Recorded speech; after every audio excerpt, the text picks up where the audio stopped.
A balística é o estudo de projéteis, balas, morteiros e foguetes. Tudo o que pode ser disparado em batalha. Nós as consideramos invenções modernas. Mas novas descobertas estão obrigando os cientistas e engenheiros a reconsiderar. Novas evidências revelam que armas superbalísticas eram usadas em campos de batalhas há milhões de anos. Enquanto analisam as evidências, os cientistas chegam a conclusões explosivas. Esta é a história da superbalística antiga. Inventos da Antiguidade.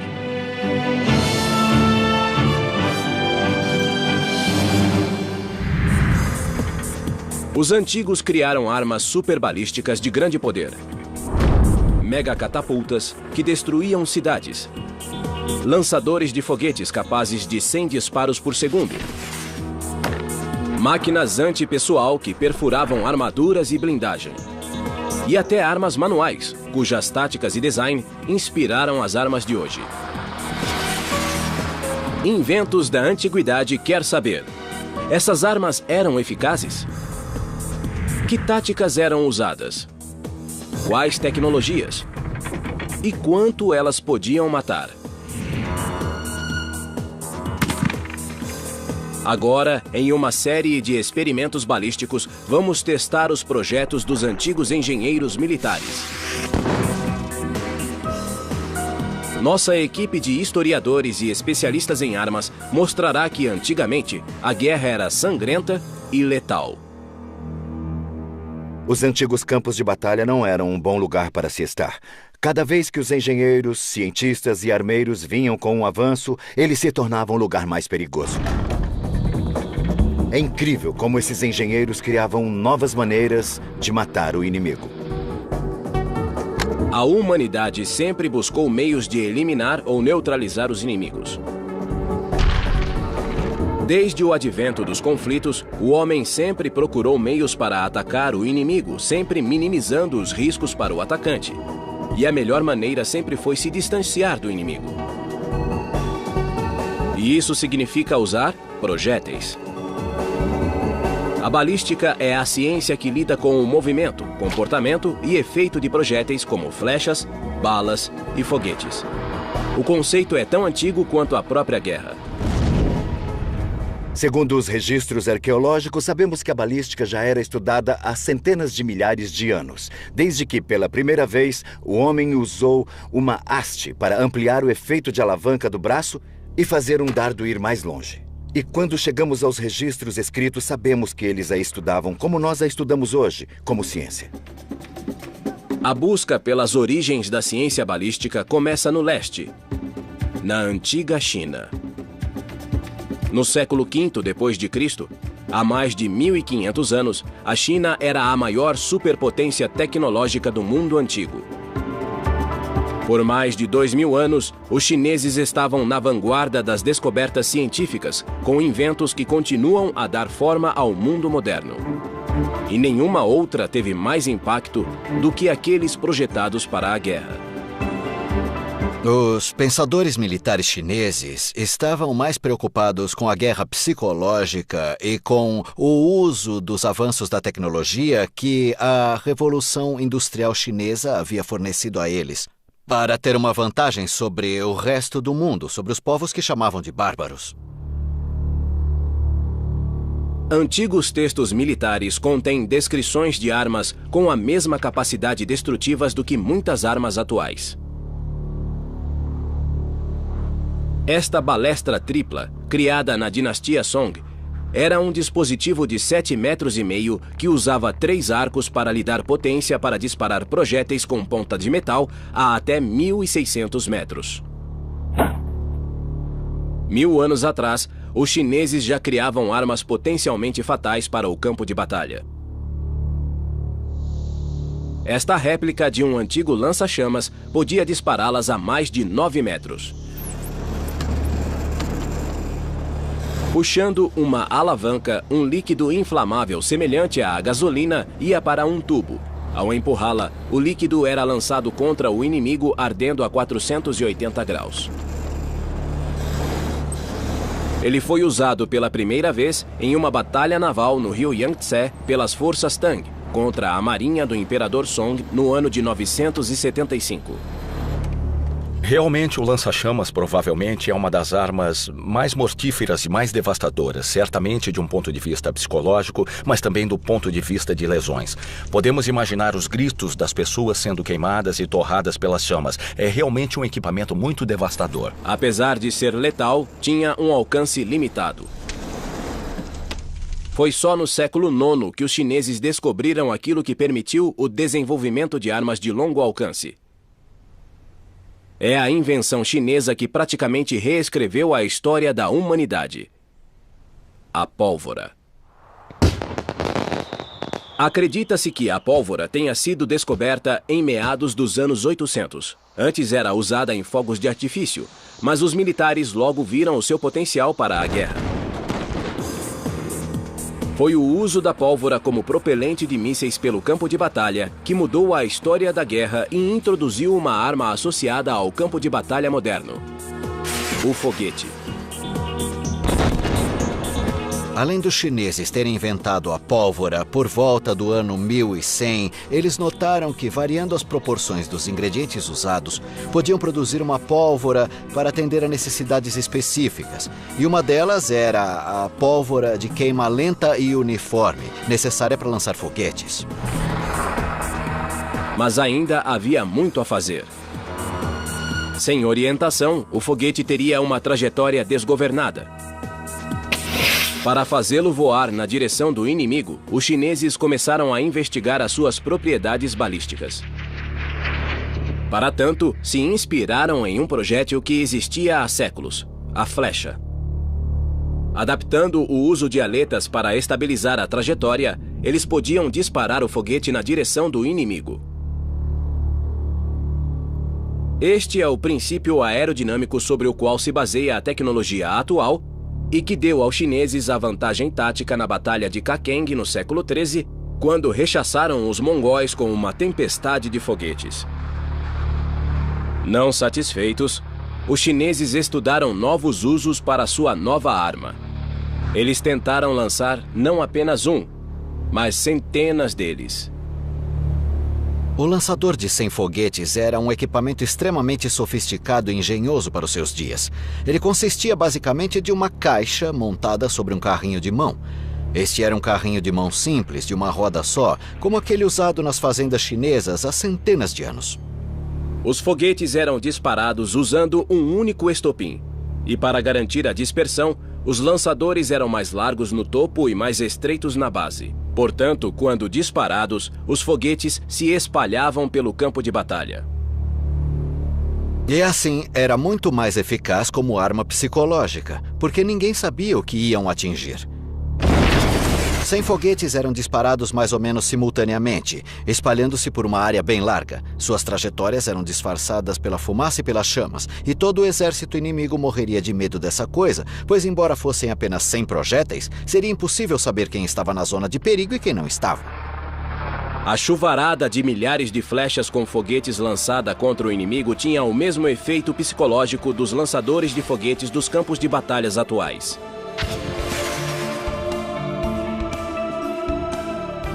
As armas inventadas na China logo inspiraram a criação de máquinas de guerra parecidas na Ásia e no Oriente Médio. Em Seul, a atual capital da Coreia, o Museu Memorial da Guerra contém evidências de um lançador de foguetes criado no ano de 1400, 500 anos antes dos lançadores de foguetes das Forças Armadas da atualidade. A máquina foi criada a partir do modelo chinês. Cientistas desenvolveram o lançador de foguetes Huatia, uma arma antipessoal capaz de lançar 100 foguetes de uma só vez. O Huatia foi amplamente utilizado durante a invasão japonesa da Coreia no século XVI. Aparentemente, em uma batalha, 3.000 soldados coreanos rechaçaram mais de 40.000 soldados japoneses com a ajuda de apenas 40 lançadores de foguetes Huatia. Para aumentar o seu alcance e devastação, os foguetes eram disparados a 45 graus, aumentando a zona de perigo da arma para 137 metros. Você pode imaginar milhares e milhares de flechas em chamas atingindo as fileiras da infantaria inimiga. A carnificina seria indescritível. Mas as armas à base de foguetes ainda foram incrementadas pelos militares chineses. No Museu Militar de Pequim, existem evidências de que os comandantes encomendaram lançadores de foguete de mão, mais leves. É incrível pensar que eles conseguiram desenvolver um lançador de foguetes à mão. Foi como uma das primeiras bazucas ou lançador de granadas. Talvez não tão preciso quanto a versão moderna, mas com certeza era assustador no antigo campo de batalha. Pela primeira vez em 500 anos, a equipe de inventos da antiguidade testará essa arma mortífera.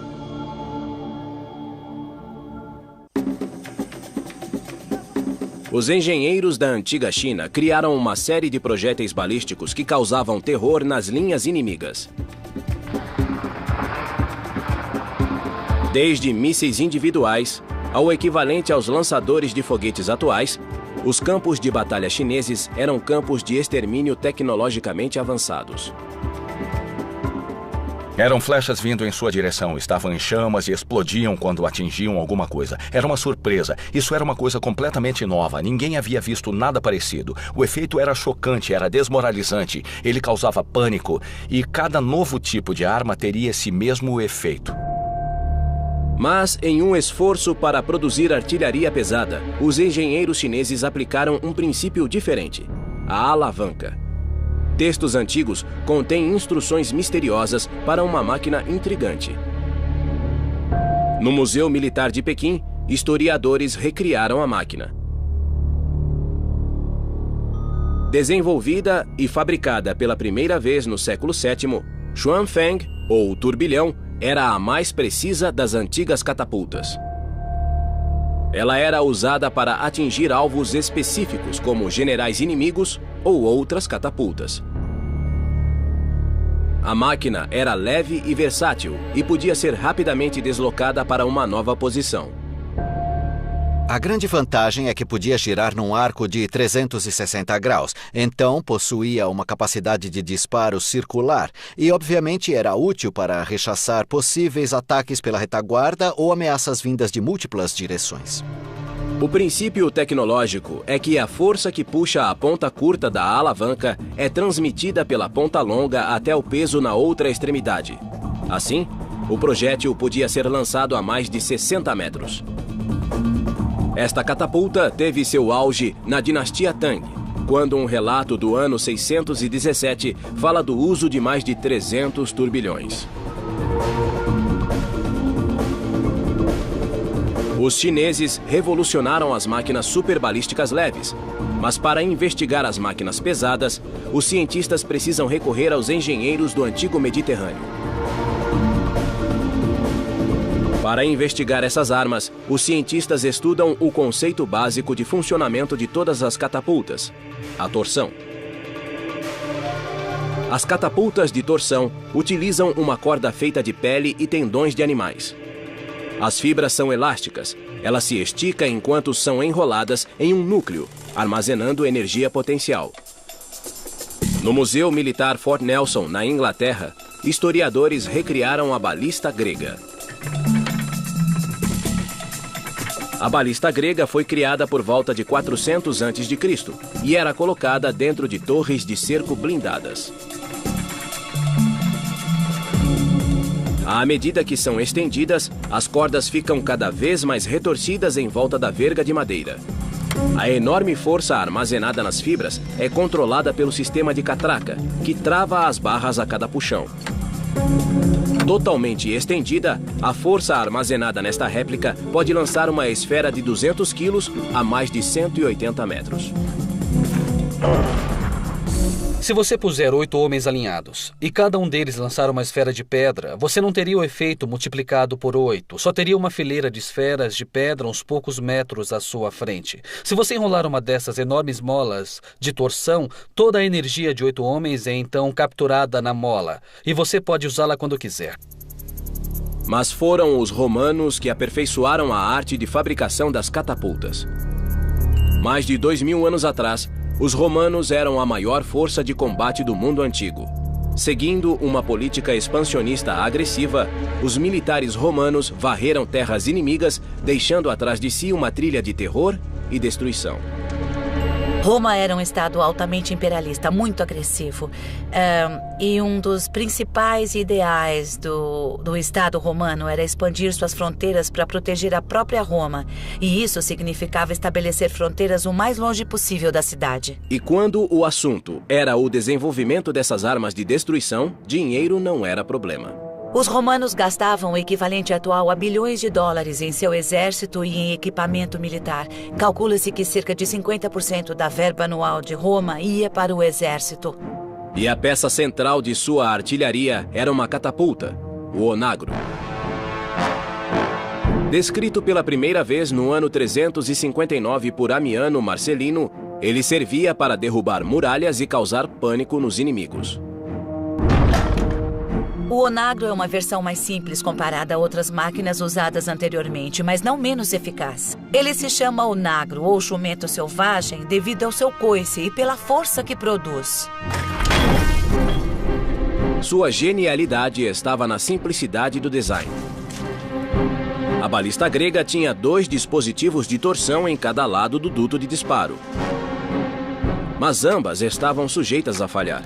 E como o dispositivo de torção é a parte vital da catapulta, ambos os lados tinham de ser tracionados à perfeição.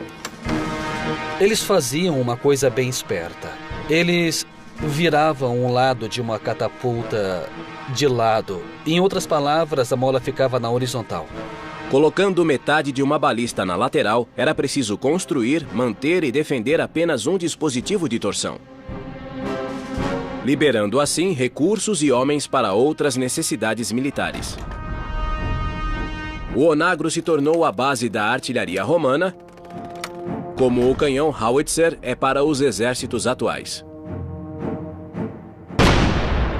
A primeira vez que qualquer uma dessas armas era vista por alguém que não estava habituado a elas, o seu impacto era incrivelmente devastador e desmoralizante.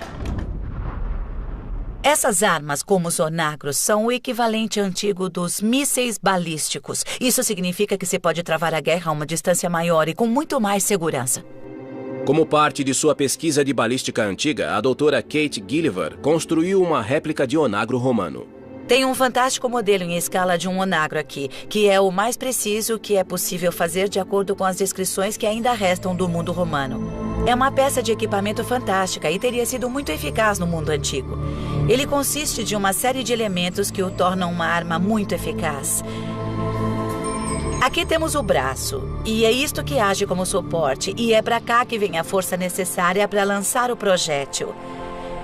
Aqui embaixo temos as cordas. É aqui que a energia de torção é armazenada, as cordas são torcidas e à medida que o braço é puxado para trás, elas se torcem ainda mais e uma grande quantidade de energia é então armazenada nessas cordas. Esta réplica de onagro, usada no filme Gladiador, fica na Inglaterra, no Museu Militar Fort Nelson. Precisavam de 8 homens, homens robustos, segundo o historiador romano Amiano, para operar uma dessas máquinas. E isso dá uma ideia da energia contida na mola. Neste aqui, a mola é feita de corda torcida, mas na época romana era de tendões, que provavelmente era muito mais potente. Mesmo assim, nós esperamos fazer com que essa máquina funcione. A peça-chave, a maneira que essa energia pode ser armazenada e depois liberada exatamente no momento certo, é este dispositivo aqui. Isto é uma catraca e é um grande avanço na balística.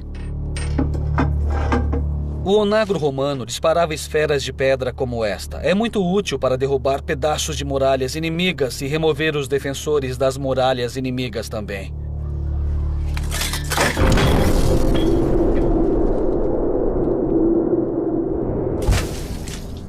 Com o colapso do Império Romano no Ocidente, o conhecimento dessas máquinas ficou perdido por séculos. Contudo, outro tipo de catapulta surgiu no Ocidente. Em vez de depender da energia armazenada da catapulta de torção, essa máquina usava a energia potencial da gravidade. Parem! Nossa equipe vai à Dinamarca, no norte da Europa, para testar a maior catapulta antiga da Terra.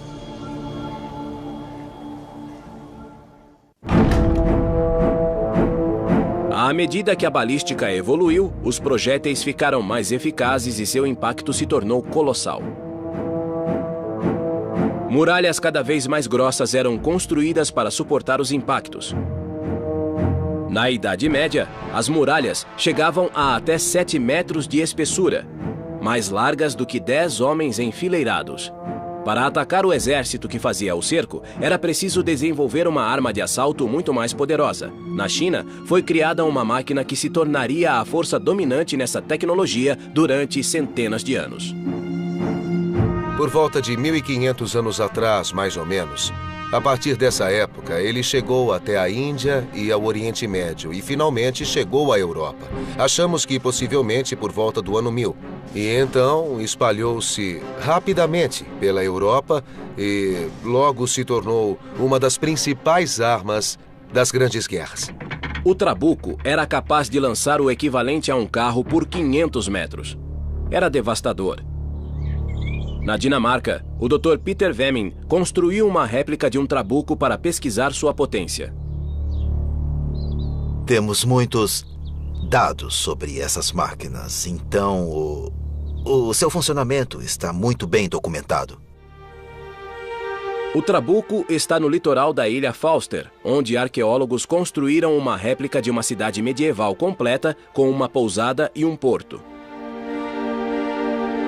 Contudo, nas margens do rio, existe algo que qualquer general ou capitão da artilharia reconheceria 1000 anos atrás. Uma catapulta de 15 metros de altura. Um trabuco. O trabuco é um avanço nas catapultas de torção porque o seu alcance é muito maior. Isto aqui tem muito mais potência e existem muito mais detalhes que podem ser ajustados para você conseguir exatamente o disparo que quer. A caixa contendo 1.800 quilos de pedras é presa a uma ponta de um contrapeso. Homens giram as rodas que enrolam a corda em uma barra. E isso faz descer um enorme braço de lançamento. Parem! O projétil de 18 quilos é carregado em uma funda que fica em um canal. A energia potencial armazenada no sistema é de 3.000 kJ. A máquina está pronta para disparar. Peter vai testar a precisão e a potência da máquina e, para isso, colocou um alvo no rio. Ele vai usar um radar de mão para medir a velocidade da esfera ao sair da funda.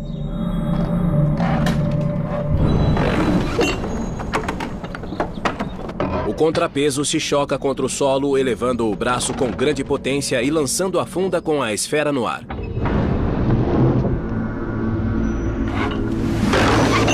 A máquina tem uma precisão de 90 centímetros. Mas e sua velocidade? 68, é veloz. Uma esfera de 19 quilos viajando a 68 km por hora produz quase 3 megajoules de energia, ultrapassando o poder de fogo de muitos canhões à pólvora. Ela usa o princípio de uma funda simples. É uma tecnologia bem simples, mas bem precisa e exata. Impactos contínuos com essa força poderiam transformar muralhas de castelos em pó. O trabuco era uma arma multiuso, podendo lançar qualquer coisa que se quisesse. Há pessoas que construíram máquinas que podem lançar carro, pianos e coisas assim, então pode-se usar pesos bem consideráveis. Relatos escritos afirmam que cavalos mortos eram usados com frequência e um cavalo é bem pesado. Embora as muralhas dos castelos fossem feitas de pedra, outras construções e também as casas dentro deles eram feitas de madeira, por ser um recurso muito mais barato e de fácil acesso. Mas também eram muito mais vulneráveis a ataques pelo fogo. Se o inimigo conseguisse passar as muralhas de pedra e incendiar a parte interna do castelo, a perda de vidas e capacidade de defesa seria enorme. O fogo é devastador. Se atingir madeira ou pessoas, é uma arma terrível. E havia um projétil balístico para isso. E ele era lançado com o trabuco.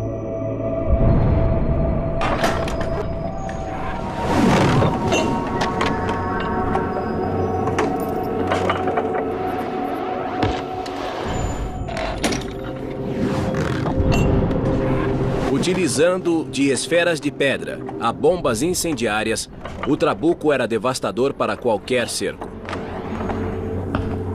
Na Dinamarca não temos acesso fácil a armas e, como eu sou homem, considero as armas muito interessantes e esta é sem dúvida a arma definitiva. É o melhor brinquedo que eu já tive.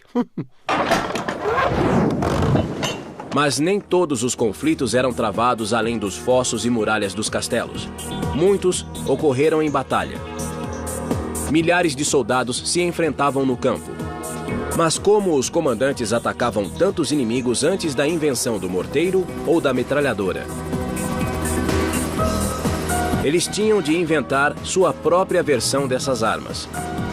Existem evidências de que os antigos inventaram armas antipessoal e também o equivalente às armas automáticas de hoje.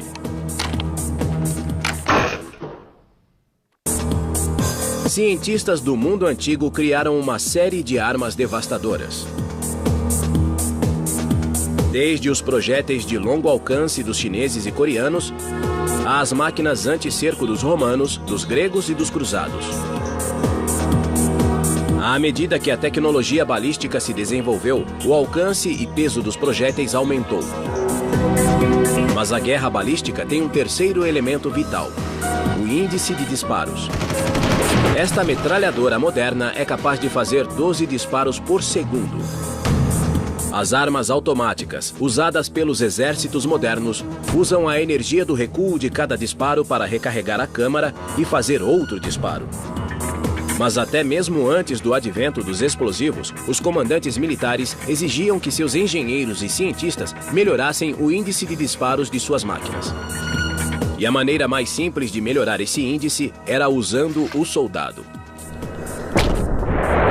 O índice de disparo de um simples arco e flecha pode ser aumentado apenas com treino. Os arcos são feitos de vários materiais, como chifres e tendões de animais em camadas, formando um laminado. Portanto, quando o arco se enverga, a energia é armazenada e ele não se parte. Nas mãos certas, até essa tecnologia simples pode produzir fogo rápido. Os hunos controlavam um império que partiu da Ásia Central no século IV e varreu toda a Europa. Os conquistados se surpreendiam com a velocidade dos hunos. O segredo do fogo rápido dos hunos permaneceu um mistério por centenas de anos. Mas agora, na Hungria, um homem ressuscitou essa antiga arte. Lajos Kasai é um dos melhores arqueiros do mundo. E após anos de treinamento, conseguiu chegar ao patamar de velocidade dos lendários hunos. Os antigos hunos seguravam as suas flechas deste jeito, e assim eles podiam disparar flechas, uma atrás da outra, muito rapidamente. Para provar a eficácia da técnica, desafiamos Lajos para ver a que velocidade ele dispara 12 flechas.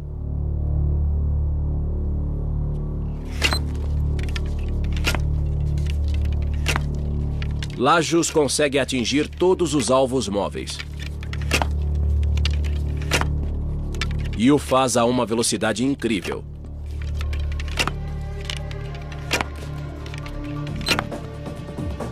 Doze flechas em apenas 17 segundos. Mas os hunos tinham outro recurso importante: o cavalo. Eles eram cavaleiros e usavam a sua grande habilidade para executar ataques e manobras velocíssimas. Agora, Lajos tentará manter o seu índice de fogo no dorso de um cavalo, galopando a 32 km por hora. Solta!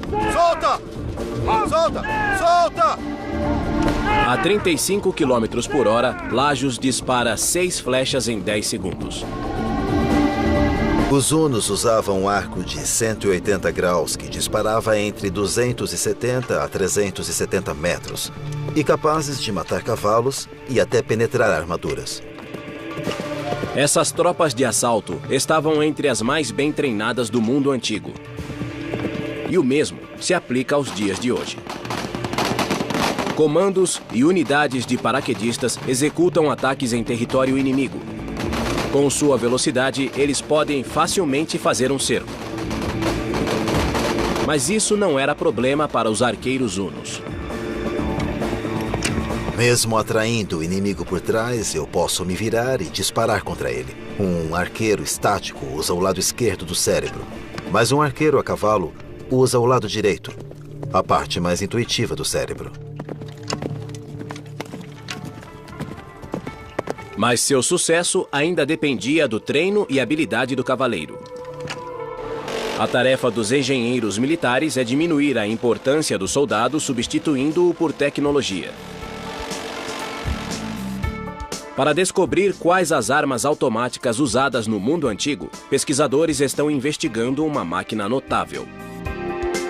Por volta de 300 a.C., em Rhodes, Dionísio de Alexandria criou uma arma avançada chamada políbolo.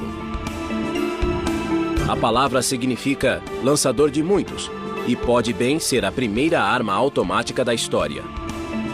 O armeiro Alan Wilkins construiu uma réplica do políbolo. Ele tem capacidade para 12 projéteis, disparados por alavanca, e é bem parecido com as primeiras metralhadoras, como a Gatling, embora tenha sido inventado 2000 anos antes. Esta é a primeira transmissão por corrente que se conhece na tecnologia ocidental. Estes elos são de carvalho revestido com ferro e giram em torno de coroas dentadas de 5 lados. E em seguida, o gatilho é acionado através desta barra que está bem aqui. O políbolo podia disparar 11 virotes por minuto. Os virotes são projéteis com pontas de aço e são automaticamente carregados usando um dispositivo giratório. Por centenas de anos, o objetivo da pesquisa balística e do desenvolvimento tecnológico militar era a eliminação do inimigo. Estudiosos de balística antiga também investigam o outro lado dessas armas, ou o que acontecia quando os projéteis chegavam ao alvo. Muitos historiadores acreditam que uma arma balística antipessoal foi responsável por esta lesão precisa e pela morte deste guerreiro britânico no século I. Mas quem o matou? E qual arma foi usada?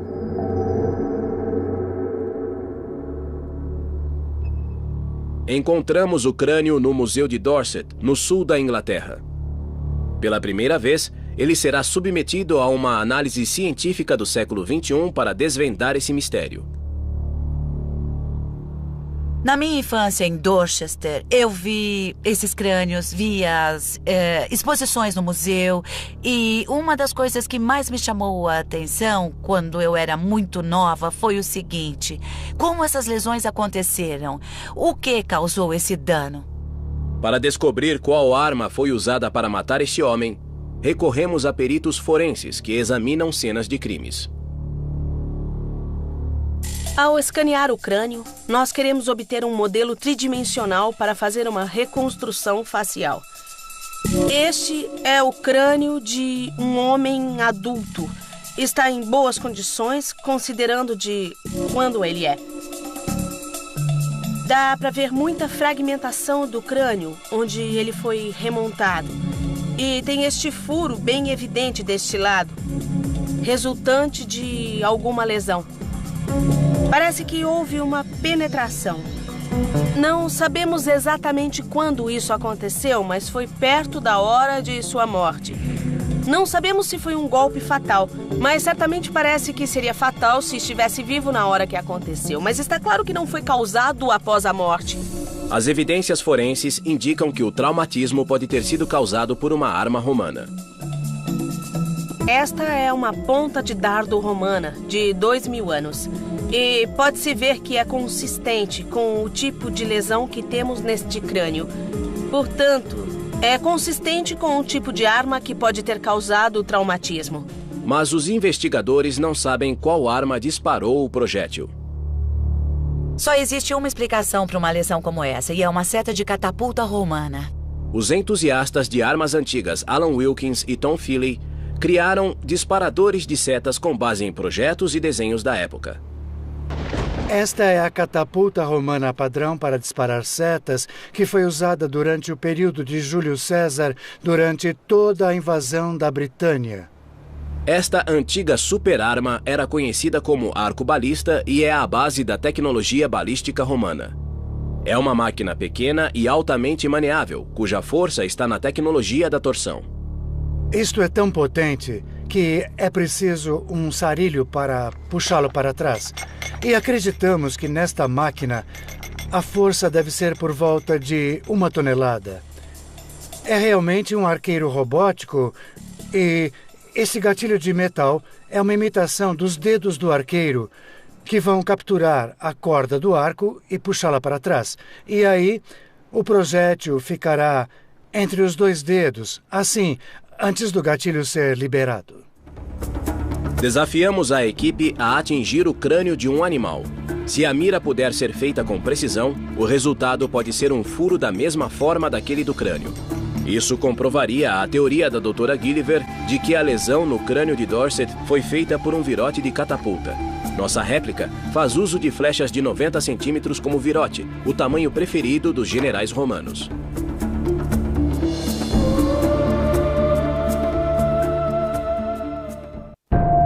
Cientistas estão tentando solucionar um enigma de 2000 anos. A análise deste crânio antigo revelou uma lesão misteriosa e fatal. Acredita-se que seja um guerreiro britânico, possivelmente morto durante o cerco romano ao Castelo Maiden, em Dorset, na Inglaterra, no século I. A investigação é para descobrir qual foi a arma utilizada. Nossa equipe de especialistas está para testar o suspeito mais provável, uma arcobalista romana. Será que suas setas causarão uma lesão idêntica neste crânio de animal?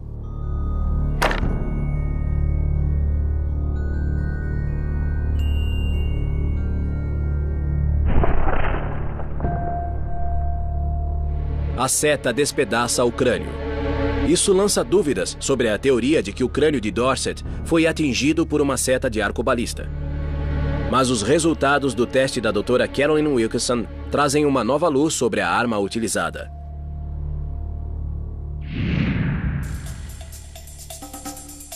A análise mostra que o ferimento de entrada está em ângulo.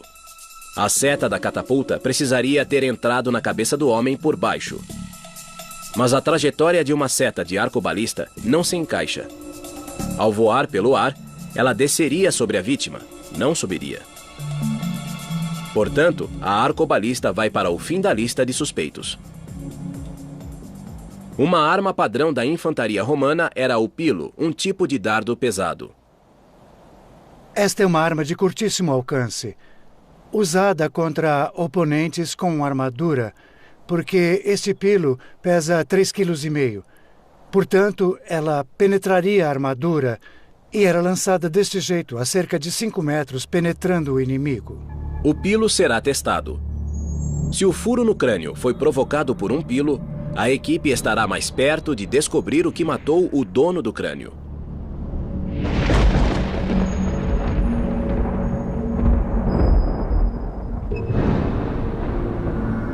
O teste comprova que o pilo penetra o crânio sem destroçá-lo, diferentemente da seta da arcobalista. Mas a teoria tem um furo. Um dardo ou um pilo, quando atirado, estaria em trajetória descendente quando atingisse o inimigo. A penetração foi de baixo para cima. Contudo, os furos casam perfeitamente e é a lesão que se esperaria da ponta de um pilo. Tom Feely tem uma explicação. Uma tática usada pelos celtas contra o exército romano era se fingir de morto. E para garantir que o inimigo não usasse essa tática, os legionários enfiavam a lança na cabeça do inimigo, ainda imóvel, no chão.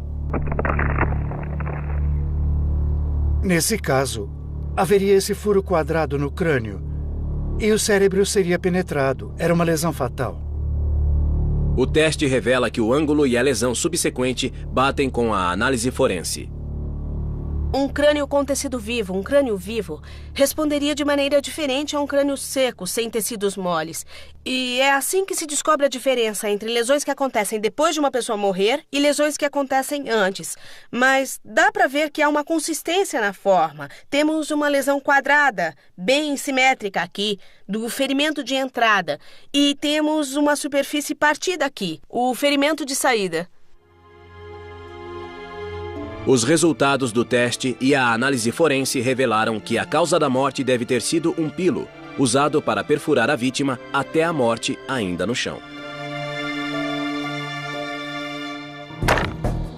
Embora os testes tenham mostrado que a lesão não foi causada por uma arma balística, o processo demonstrou o poder das armas lançadoras de projéteis. E outros experimentos e investigações revelaram o potencial de devastação da ciência balística. A artilharia de peso, como trabucos, armas antipessoal, como flechas-foguete e técnicas de disparos rápidos, como aqueles usados pelos hunos, são apenas algumas das opções disponíveis aos comandantes, e tudo isso graças aos seus cientistas e engenheiros militares. Mas existe uma arma da antiguidade que reúne todos esses fatores: o poder de fogo, o alcance e a maneabilidade. É uma arma cuja funcionalidade se encaixaria nas batalhas de hoje: o lança-foguetes de mão. Textos chineses do século XIV descrevem essa arma. Mas o que se discute é se ela realmente funcionava e qual era a sua eficácia. Hoje, nossa equipe de armeiros e especialistas em explosivos vão testar a super-arma dos chineses antigos. O experimento será realizado no sul da Inglaterra. É um teste muito perigoso e requer horas de preparação. O criador de réplicas Richard Windley e o especialista em explosivo Charlie Adcock preparam o teste. Richard usou projetos chineses antigos para recriar este lança-foguetes. Este é um dos menores. Não é o menor de todos. O menor de todos se chamava Ninho de Abelhas e era um dispositivo portátil que pesava de 1 a 3 quilos. Um soldado podia carregar 4 ou 5 dessas baterias facilmente. E como o soldado tinha um único estopim, quando aceso, todas as baterias disparavam.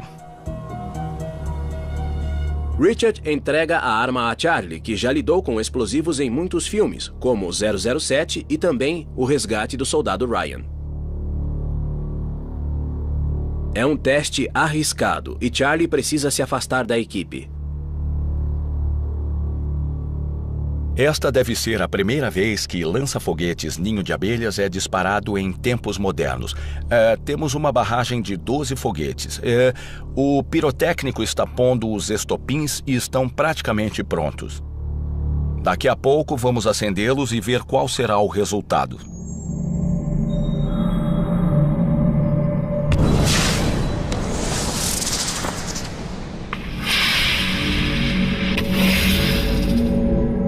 Filmamos em super câmera lenta, a 10.000 quadros por segundo, 2.000 vezes mais devagar que o normal. Após a ignição, os foguetes partem do lançador em uma devastadora bateria de fogo. Em menos de 1 segundo, todos os 4 foguetes se dispersam percorrendo até 150 metros.